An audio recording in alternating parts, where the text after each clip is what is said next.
given that IoT is still very much nascent in terms of its operational benefits to the operators and also revenue benefits to the operators, there's been a lot of hesitance to move it up because you get a lot more bang for your buck in terms of typical revenue, top line revenue, and from consumers and enterprise usage. So you want to sort of reserve that, and so you end up with this difficult choice in some instances of using ISM. In some markets that may not be ideal, but for 2.4 you end up with a much more effective and international deployment. So it gives you some unique opportunities in terms of your device portfolio, because once it's built, it's going to be effective globally. You don't have to worry about configuring to specific bands and other regulatory elements. So for instance, on the LTE side, LTE has, I don't even know how many bands at this point. I think it's in excess of 60 if I remember the count. And so how is it that going forward the 3GPP community is going to work to try and reduce that number, particularly for IoT? It's going to take some international cooperation.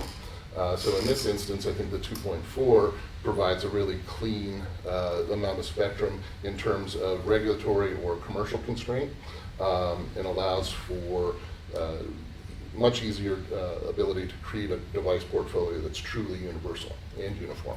Yeah, great, awesome. Ted, anything to add to the licensed versus unlicensed? Or? No, I mean, I think that's all spot on. I mean, I can only, tout my experience peripherally with the 3GPP standards body, and I understand that the way that the carriers view it, and it makes perfect sense, is that indeed that spectrum is very valuable for voice and data, and when they're contemplating doing like an LTE-M or a narrowband IoT type of deployment, they do reserve the right to be able to claw that spectrum back, during busy hours for human interaction, because that's really what is the most important piece of their revenue puzzle. And the technologies itself, that was one of the mandates, is that you can put that 1.4 megahertz or put that 250 kilohertz into play for these 3GPP LPWA technologies, but make sure that we can take them back when it's needed. Oh, because that's the bang for your buck that Andy was talking about. And that's exactly what Andy was talking about. And by contrast, unlicensed, there's this development hurdle that you have to go through, because life gets a little bit more complicated when you have to develop a technology to work robustly in an ISM band, but the payout is that it's there.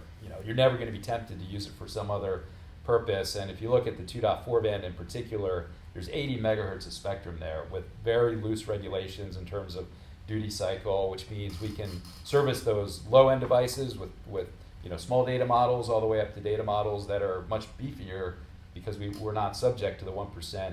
We can acknowledge every packet, every message that goes over the network, because the infrastructure side is not governed by this 1% rule that really kind of, really on the downlink is where that hits you real hard, because you can't acknowledge, you can't send a lot of data from a downlink direction with a piece of infrastructure. And that's the 900 band you're talking about. I'm sorry, that's in a lot of these sub-gig kind of regulated realms, and that kind of hits the data model as to what, or the application suitability space that these technologies can play in. So when you say application suitability space, you're talking to maybe startups or other companies that are actually making applications and trying to sell them. That's what you mean. So basically, if you have an application that requires basically any sort of two-way communication, that two-way communication gets strangled in a sub-gigahertz, at least in some areas that are regulated that way. Is that what you're implying? Yeah, okay. That's exactly the case. Okay, I just want to make sure that was pretty clear, because that's a big deal. If you're developing an app and it can only really speak one way, that's not very robust, and it doesn't really guarantee that the communications are going to get through like they should get through. That is correct. Okay. Yeah, and then just one other kind of dimension of thought on this is that you have these. The amount of spectrum in play really does kind of create an environment where you can easily make a profitable network operating business versus one that you're going to struggle a lot more.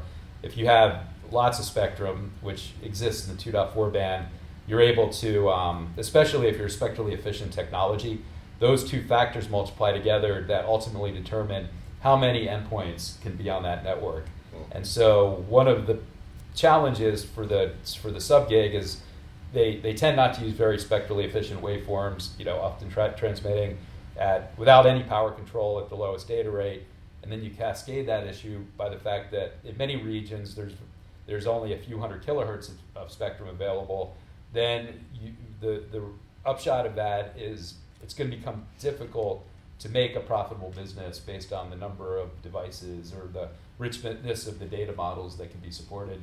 Okay, let me see if I can break that down just to make sure it's clear. So you're saying the amount of spectrum is one of the things that determines how many devices you can service as a network, right? So Ingenu provides RPMA, builds the machine network in the US and has licensees elsewhere, has 80 megahertz of bandwidth, and some portion of that you can use basically completely free of any of the common technologies like Bluetooth or Wi-Fi.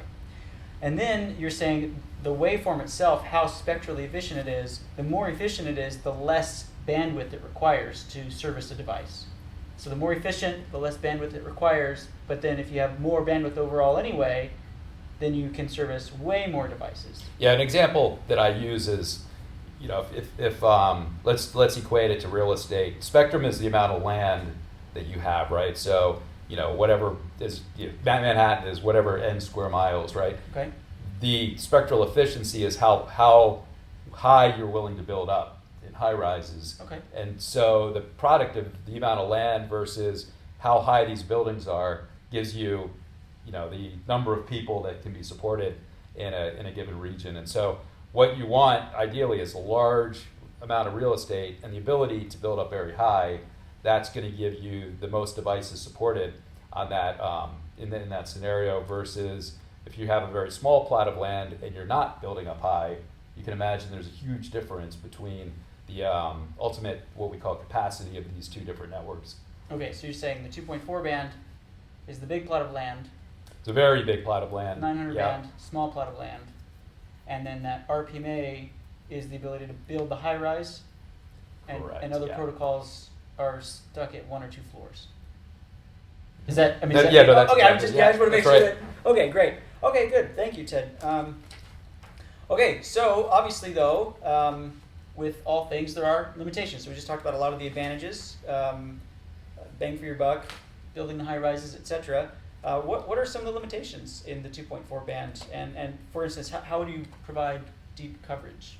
Andy, do you want to start with this? Sure, yeah, it's one of these things that I think any implementation is going to require sort of a matrix of questions. What level of data throughput do you need? What type of latency do you require?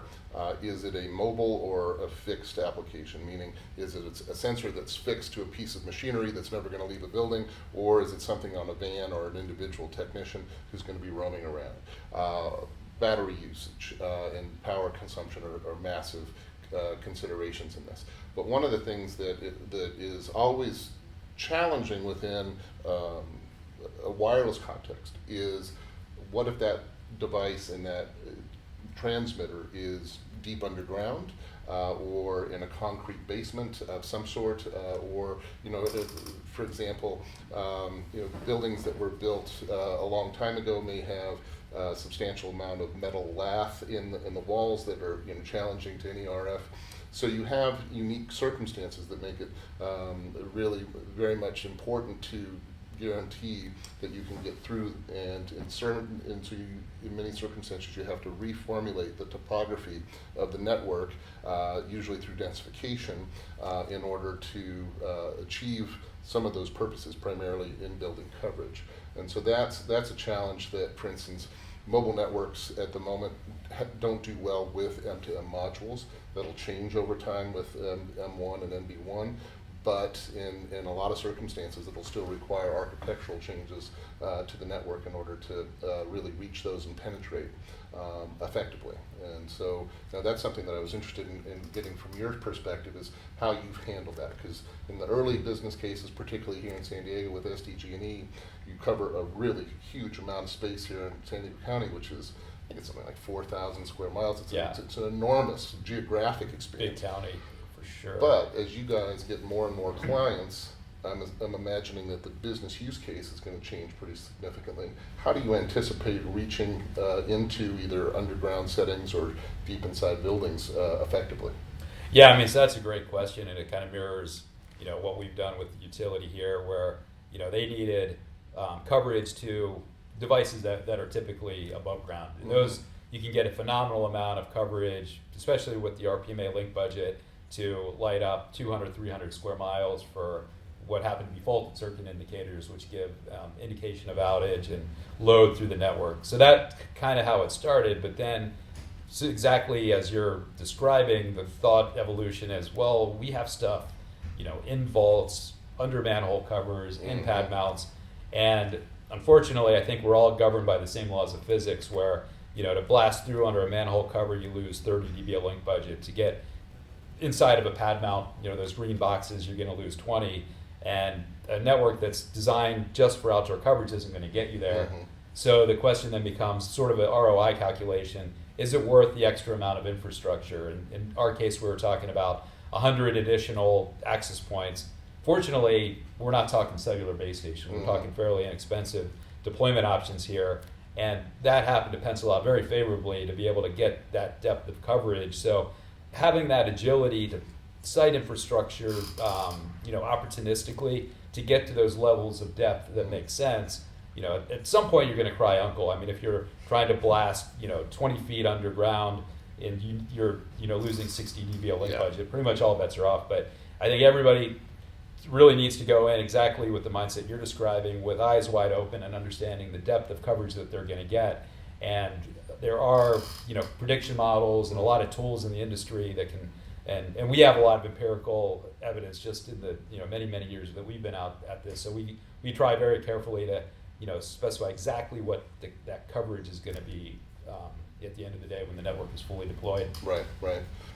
Because I mean, even even when you're talking about sort of the next generation of LTE, there's a lot of concern because you're starting to talk about millimeter wave, which won't even penetrate glass or walls. So it's going to require a whole generation of a translation device. You get a receiver on the outside, some sort of physical conduit into some sort of internal router.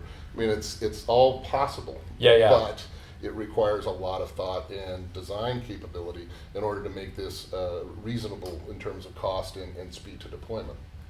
And one thing that Ted, you talked about, and maybe you can clarify for me and for the audience. You said that when you're trying to get further underground or get through, say, metal barriers and things, that you're going to get a loss of link budget, say 60 dB for super underground or 30 or whatever. And that hits everyone equally, is that right?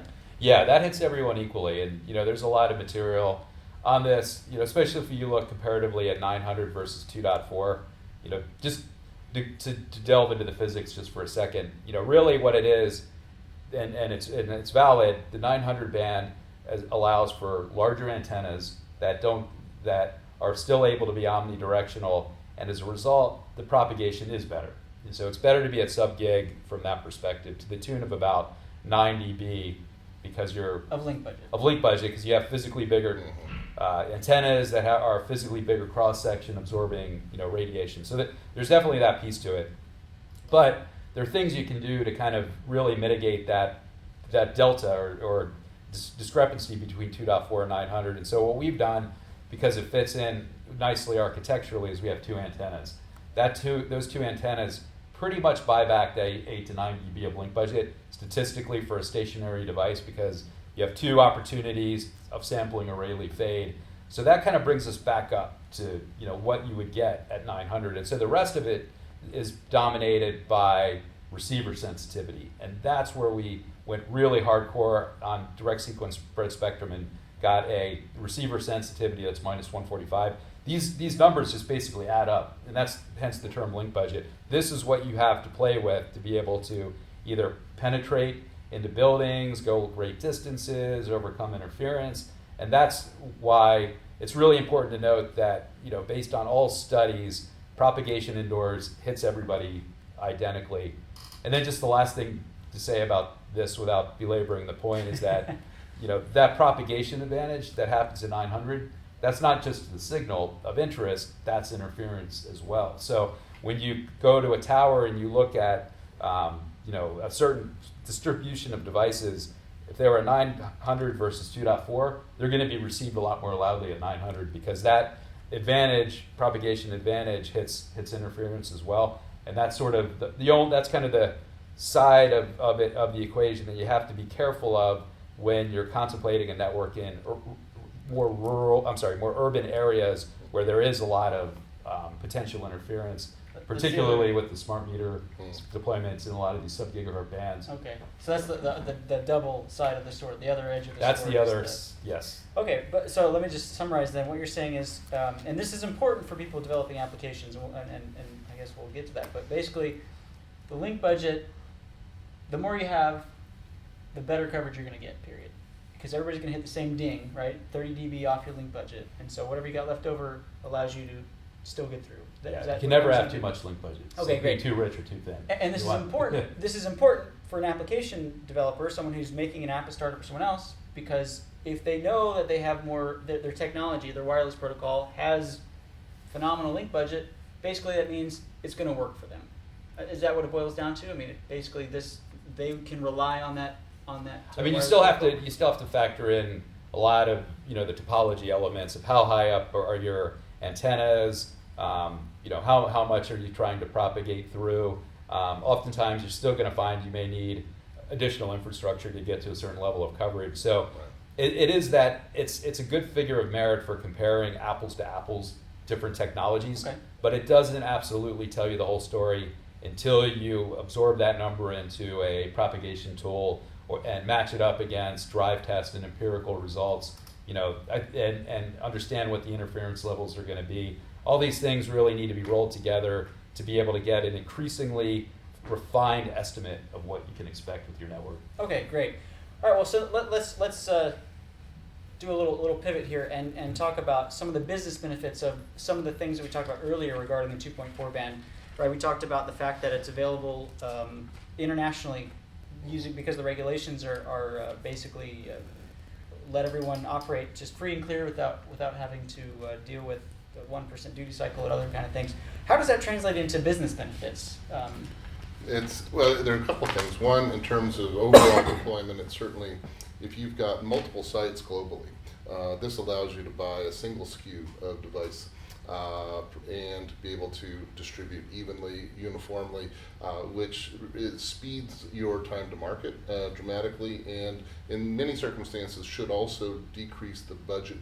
If you're building new devices, particularly chip on board, it requires on 3GPP networks a very lengthy and often very expensive certification process. So if you're working in licensed bands, those networks and operators want to make sure that everything that works on their network is not going to interfere with other users and allow for very smooth operation. Therefore, that certification process is necessary, but it also is relatively inefficient if you look across the entire spectrum of operators. So in this context, by having a single band and having an ability to create a uniform device across all, that not only reduces your budget, but also allows you to get to market much more quickly than if you had to figure out which bands and which. So for example, we have a client that needs maximum coverage, so cellular is really the only option. But they're constantly worried as to whether 2G is going away and 3G is going away, because it's impossible for them to build a global product. So that adds cost not only in terms of deployment, but also in terms of product design, because now they have to go back and redesign the individual device to work in all of these various contexts. And so that creates a lot of complication on that side of the equation as well. Okay, great. That's really interesting. You have a client that's dealing with that very issue right now. Great. Ted, do you have anything to add to that?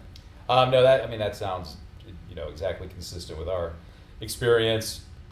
Just as an example that pops to mind, we did a private network at the time in Nigeria for oil and gas, and we had a partner, Conchar, who created the Class 1 Div 1 pressure sensor to be able to monitor these lines for safety and theft prevention.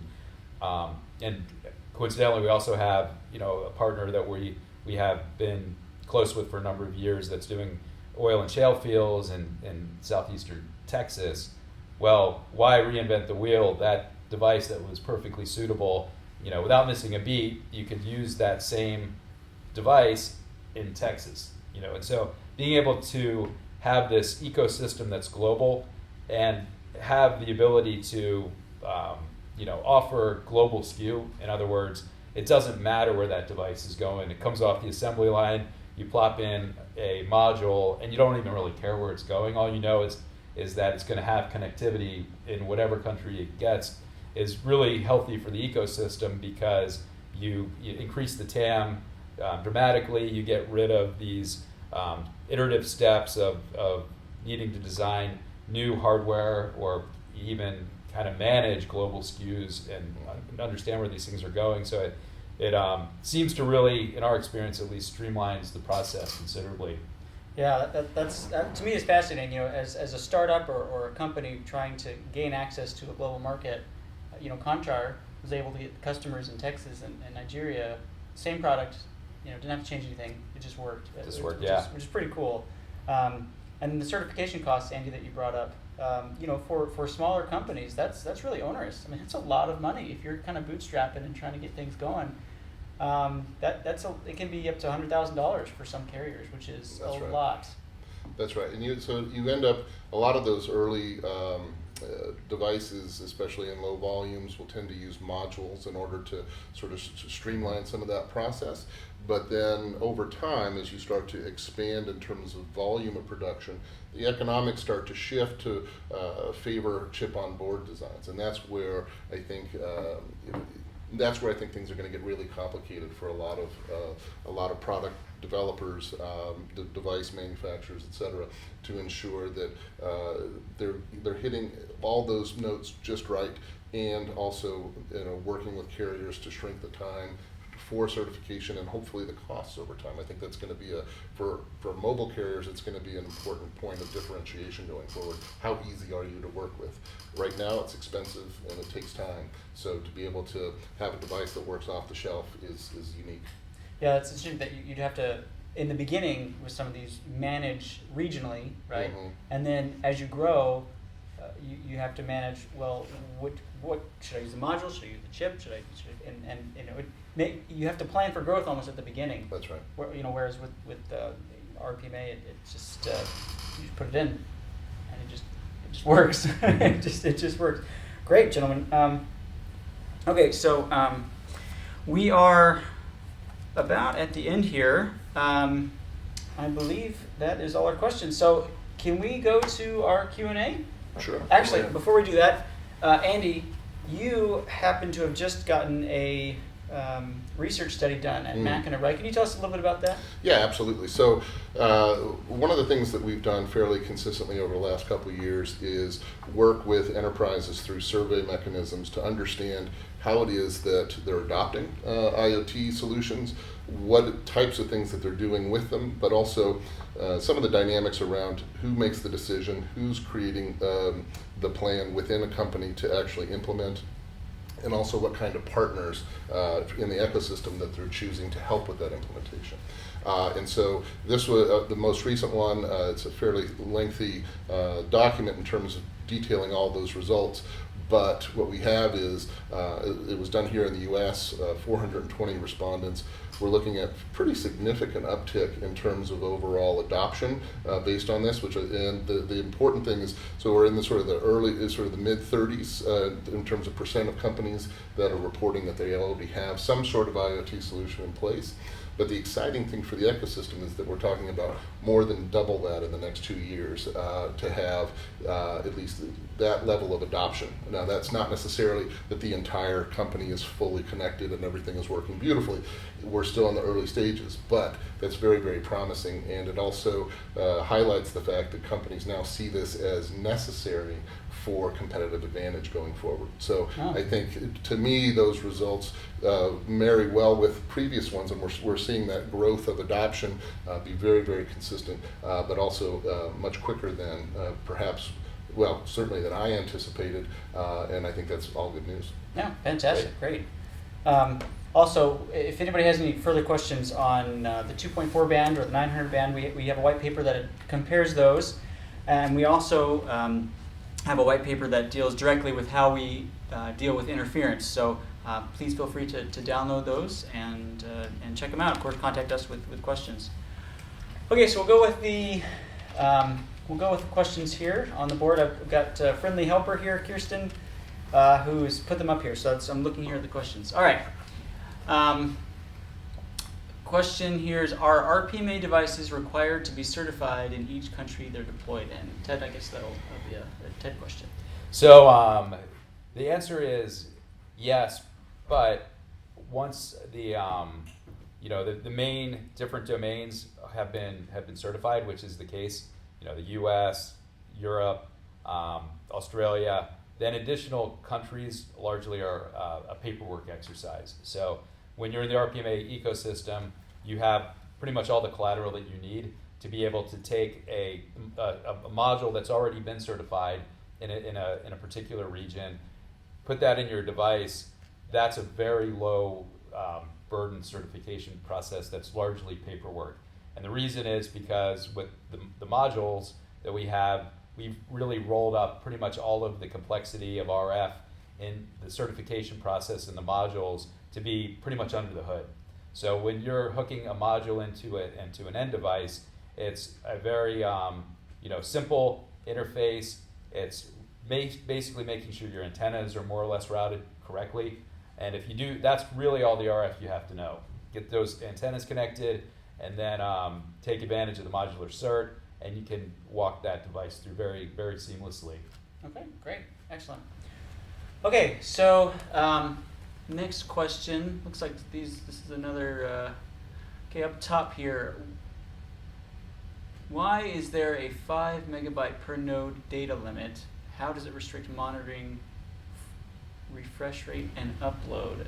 Ted, do you know what this is talking about? I think what it's getting at, I don't know exactly what it's getting at, but it's just setting the stage. The technology that we developed with RPMA was for the devices that are traditionally characterized in the LPWA space, and many of those that are on the existing cellular networks. We're not trying to recreate the wheel of being able to support voice or above data rates, being able to do sub-second latency, or being able to do massive file transfers. Those are things that I believe, and we've always believed, that the cellular industry is great at doing. They're fantastic at big packets, great spectral efficiency and licensed spectrum. All these advantages are great for these devices that start getting high end, and we knew that was not going to be where we wanted to put our arrows, and we didn't want to split ourselves between two masters. So the 5 meg is just a representation of, hey, if you're going above that, you really probably are going to be very well served by cellular. And if you're below that, then if you look deeply under the hood, RPMA could very well be the right approach for those types of devices. Okay, so basically it's LPWA, right? If you want low power, you need to limit or throttle some of the throughput there. Right? I think that's part of it. Yeah, part of how we define the space, and then just low end, low cost devices that need a very kind of economical plan. Those are going to be the dominant component, and Andy knows this better than I possibly could. It's these low end devices that are really where the battleground is shifting. The high end, human facing devices, that train of LTE to 5G, fantastic innovative technologies that are perfect for these types of applications. Okay, great. And that represents actually a very significant portion of IoT solution applications that we look at. So in our modeling, we have a very comprehensive, very detailed forecast, and that's built on analyzing each use case. And so we've modeled demand and uptake for over 200 individual business cases for use of IoT technology. And that includes all different kinds of access, whether it's short range, satellite, cellular, low power, wide area. But when you're looking at the vast majority of those business use cases, they fall into the sweet spot, which is low bandwidth requirements, high battery life requirements. Low latency isn't really an issue. They're not things that you're going to need for real-time decision making in most circumstances. So that sort of sweet spot is really important, and that's why this low power wide area part of the market has become such a hot ticket item in the last couple of years. Excellent. That sounds like some great research. Thank you. Yes, it's crucial for companies to, as Ted was talking about, to truly understand what they're hoping to achieve, because it's very, very difficult to always do an apples to apples comparison. If everybody says we can do 10-year battery life, that's great, but what's the configuration? What's the use case? I can give you 10-year battery life, but do you need more than one message a day? Well, that may change the scenario. And so, so you end up having to be very cognizant of the requirements. And that's something that we preach through not only consulting but presentations on how to develop RFPs and how to really think through your interaction with vendors. That's great, thank you. Yeah, it's there's always a trade-off, right? And you've got to name those trade-offs, and I think you just identified those: data versus battery versus other things. Right. All right, I think we have time for probably one more question. We'll see. All right. What is a real-life example that you have deployed the highest or most dense network of devices? How many and in how big an area of coverage? Sounds like it's another RPMA. Yeah, so some statistics off the top of my head that try to hit this. Hopefully I don't mangle it too much. We have we have a lot of devices on 38 private networks around the world. We're building our public network footprint at a very, very rapid clip. But because we've spent the last 6-7 years of our lives supporting private network, that happens to be where the vast majority of our devices today are. We have networks in Texas that cover about 60,000 square miles. That's probably the largest spatial extent. Okay. That's done with probably about 70, 80 towers. So that kind of gives you a feel for sort of the breadth of the network. We have networks in Kentucky that are not as large but have a lot more endpoints. We have a 30,000 electric meter utility. Electric meters tend to be what we envision sort of a moderate data usage device.